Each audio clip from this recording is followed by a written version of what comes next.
আসসালামু আলাইকুম। আবার একটা ভিডিও নিয়ে আসছি আপনাদের মাঝে। এবার দেখতেই পাচ্ছেন আমি চুলায় প্যান বসিয়ে পেঁয়াজ ভাজতেছি। এবার আমি আপনাদেরকে শালগম রান্না করব, ইলিশ মাছের লেজ কাটাকুটো দিয়ে, সেটা আজকে শেয়ার করব। তো আমার ভিডিও দেখতেছেন যে জায়গা থেকে, কে কোথায় থেকে দেখতেছেন এটা কমেন্টস করে জানাবেন। প্রথমে পেঁয়াজগুলো এবার ভেজে নিব। এটার মধ্যে কিছুটা এবার একটু পানি দেবো ওই পেঁয়াজের মধ্যে। এবার একটু পানি দিতে হবে এটার মধ্যে। আদা রসুন বাটা দিব, 1 টেবিল চামচের মতো আদা রসুন বাটা দিয়ে দিলাম।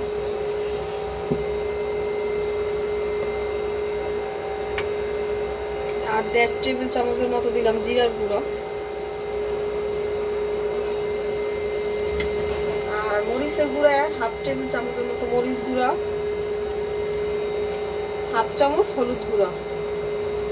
এগুলো সব একসাথে দিয়ে আর কষাবো। এবার আমি পরিমাণ মতো লবণ, সব কিছু এবার ভালোভাবে কষিয়ে নিব মশলাগুলো মধ্যে। এই মশলার মধ্যে এবার আমি ইলিশ মাছের যে কাটা কুটা লেস এগুলো ভেজে রাখছি আগে থেকে, এগুলো একটু দিয়ে দেবো এই মশলার মধ্যে, একটু কষাবো এগুলো। তারপর আমি শালগম দিয়ে দেবো এটার মধ্যে, যেহেতু শালগম রান্না করবো আজকে। এগুলো দিয়ে আমি এই যে আগের থেকে কুটে রেখেছি, দেখেন শালগম আগের থেকে কুটে রাখা শালগম ধুয়ে পেস্ট করে নিচ্ছি। এবার শালগমগুলো দিয়ে দেবো সব।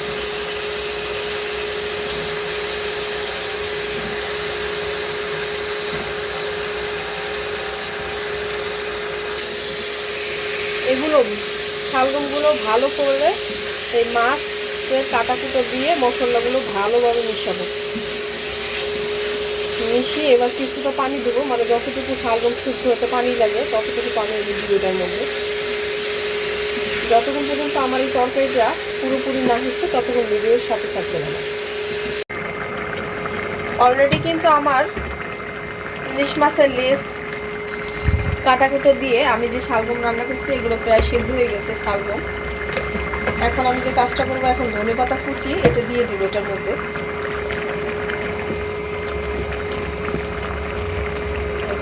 অলরেডি দেখেন কত সুন্দর সেদ্ধ হয়ে গেছে শালগম। এখন যে কাজ করব, এখন আমি এটার মধ্যে ধনেপাতা কুচি দিয়ে দিই।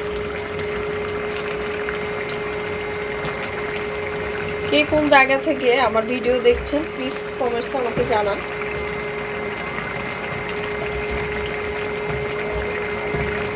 আর বেশি বেশি আমার ভিডিওগুলো একটু শেয়ার দিবেন আপনাদের আইডিগুলোতে।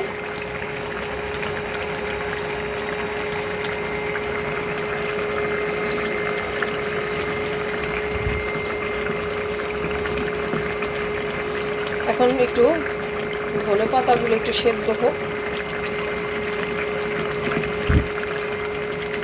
তাহলে খেতে ভালো লাগবে। এবার আমি একটু ঢেকে দিই।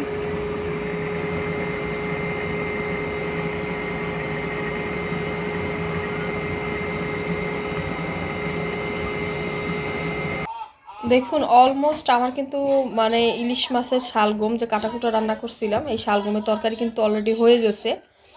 এরকম সুন্দর সুন্দর ভিডিও যদি আপনারা দেখতে চান তাহলে বেশি বেশি শেয়ার দিবেন আর আমার ভিডিওর পাশে থাকবেন। আর কে কোন জায়গা থেকে দেখছেন এটা অবশ্যই কমেন্টসে জানাবেন, এটা ভুলবেন না। আজকের মতো এখানে শেষ করছি। আপনারা সুস্থ থাকবেন, ভালো থাকবেন। আসসালামু আলাইকুম।